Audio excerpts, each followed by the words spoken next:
আন্তর্জাতিক পরিমণ্ডলে আরও একবার আপন উজ্জ্বলতায় বাংলাদেশকে অসাধারণভাবে নেতৃত্ব দিলেন প্রধান উপদেষ্টা ডক্টর মোহাম্মদ ইউনূস।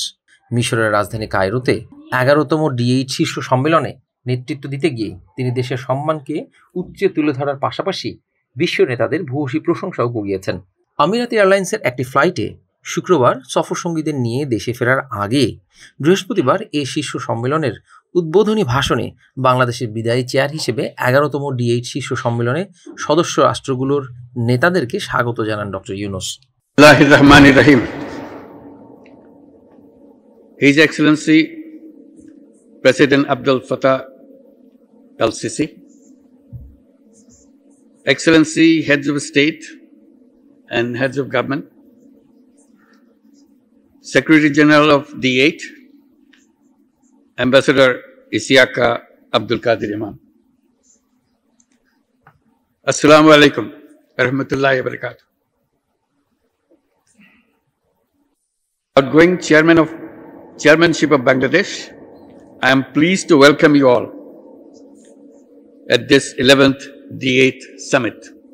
তিনি বলেন 2021 সালের এপ্রিলে D8 এর চেয়ারের পদ গ্রহণের পর থেকে বেশ চ্যালেঞ্জিং পরিস্থিতিতে বাংলাদেশ D8 সহযোগিতাকে এগিয়ে নেয়ার চেষ্টা করেছে। তিনি আরও বলেন, বাংলাদেশ D8 এর চেয়ার থাকাকালে D8 ইউথ কাউন্সিল প্রতিষ্ঠা এবং D8 অগ্রাধিকারমূলক বাণিজ্য চুক্তি অনুস্বাক্ষরের বিষয়টি বিশেষভাবে উল্লেখের দাবি রাখে। তার মতে সদস্য রাষ্ট্রগুলোর অকুণ্ঠ সমর্থন ও সমষ্টিক স্বার্থ অনুধাবন ছাড়া এটি অর্জন করা সম্ভব হতো না। D8 শীর্ষ সম্মেলনের আগে তিনি কায়রোতে নতুন প্রেসিডেন্ট প্রাসাদ পরিদর্শনে গেলে মিশরের প্রেসিডেন্ট আবদুল ফাত্তাহ আল-সিসি তাকে প্রাসাদে স্বাগত জানান। এদিকে ফিলিস্তিন সংকটের দ্বিরাষ্ট্রভিত্তিক সমাধানের জন্য বাংলাদেশের অবিচল অবস্থান পুনর্ব্যক্ত করে ডক্টর ইউনূস গাজায় ইসরায়েলি বাহিনীর বর্বরতার অবসানে সিদ্ধান্তমূলক ও সম্মিলিত পদক্ষেপ নেয়ার আহ্বান জানান। গাজা ও লেবাননে মানবিক সংকট এবং পুনর্গঠন চ্যালেঞ্জ শীর্ষক একটি বিশেষ অধিবেশনে বক্তৃতাকালে তিনি বলেন, তারা এমন এক সময়ে একত্রিত হয়েছেন যখন অধিকৃত গাজা উপত্যকা ও পশ্চিম তীরে ফিলিস্তিনি জনগণের বিরুদ্ধে 14 মাস ধরে ইসরায়েলি আগ্রাসন ও বর্বর গণহত্যা অব্যাহত রয়েছে। To say the least, we are in utter dismay at Israel's blatant disregard to long-held international norms, laws, and conventions. The ways the hostilities in Lebanon is spreading, there are heightened fears of further escalation. This can lend to dire and long-term consequences for peace and stability across the region, impacting global society and polity, not just economy.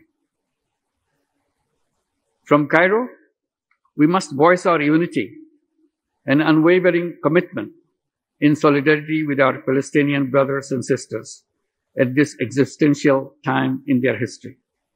Doctor Yunus আরও বলেন, কম করে বললে দীর্ঘদিন ধরে মেনে চলা আন্তর্জাতিক নিয়মনীতি, আইন ও কনভেনশনের প্রতি ইসরায়েলের নির্লজ্জ অবজ্ঞায় আমরা চরম হতাশার মধ্যে আছি।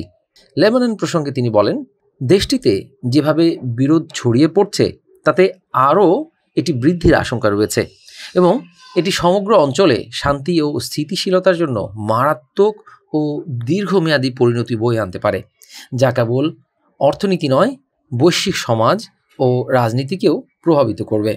ওদিকে D8 সম্মেলনের ফাঁকে একটি হোটেলে পাকিস্তানের প্রধানমন্ত্রী শেহবাজ শরীফের সঙ্গে দ্বিপক্ষীয় বৈঠক করেন ডক্টর ইউনূস। সে সময় প্রধান উপদেষ্টা ইসলামাবাদের সঙ্গে ঢাকার সম্পর্ক এগিয়ে নিতে পাকিস্তান প্রধানমন্ত্রী শেহবাজ শরীফকে 1971 সালের অমীমাংসিত সমস্যাগুলো মীমাংসা করার আহ্বান জানান। এছাড়া প্যালেস্টাইন লিবারেশন অর্গানাইজেশন তথা PLOর মহাসচিব হুসেইন আল শেখও সম্মেলনের ফাঁকে বাংলাদেশের প্রধান উপদেষ্টার সঙ্গে সাক্ষাৎ করেন। আগের দিন বুধবার মালয়েশিয়ার উচ্চশিক্ষামন্ত্রী ডক্টর জাম্বরি আব্দুল কাদির কায়রোর সেন্ট রেজিস হোটেলে ডক্টর ইউনূসের সঙ্গে সাক্ষাৎ করেন। দেশের উদ্দেশ্যে মিশর ছাড়ার আগে প্রধান উপদেষ্টা বৃহস্পতিবার রাতে আল আজহার বিশ্ববিদ্যালয়ে একটি মোটিভেশনাল বক্তৃতা দেন। This is a memorable event for me to see you, meet you physically, and even get a chance to talk to you. It's a rare opportunity. As someone coming from academic world, it's always exciting to be with the students. That's what we do, that's what we live for. And my greetings to all of you, all the students of Al-Azhar who are present here, who are outside, those staggering number of students and faculties all over the world. And among them, there are Bangladeshi students, pretty large number too. Can I see you with the Bangladeshi students? Will you please stand up to see? Wow, these are all Bangladeshi students. I should. সেখানে তিনি শিক্ষার্থীদের উদ্দেশ্যে বলেন, আপনাকে স্বপ্ন দেখতে হবে। যদি আপনার স্বপ্ন না থাকে তবে জীবনে আপনি সফল হবেন না। প্রফেসর ইউনূস বলেন, তার স্বপ্ন ছিল বলেই গ্রামীণফোন প্রতিষ্ঠা করা সম্ভব হয়েছে। তার 3-0 থিওরি সম্পর্কে এ নোবেল বিজয়ী বলেন, বিশ্বকে এগিয়ে নিতে শূন্য কার্বন নিঃসরণ, শূন্য দারিদ্র্য এবং শূন্য বেকারত্ব, এই তিনটি বিষয়কে গুরুত্ব দেওয়া জরুরি। ডক্টর ইউনূস তার স্বভাবজাত ভাষণে আল আজহার বিশ্ববিদ্যালয়ের শিক্ষার্থী ও শিক্ষক কুলকে মুগ্ধ করে রাখেন।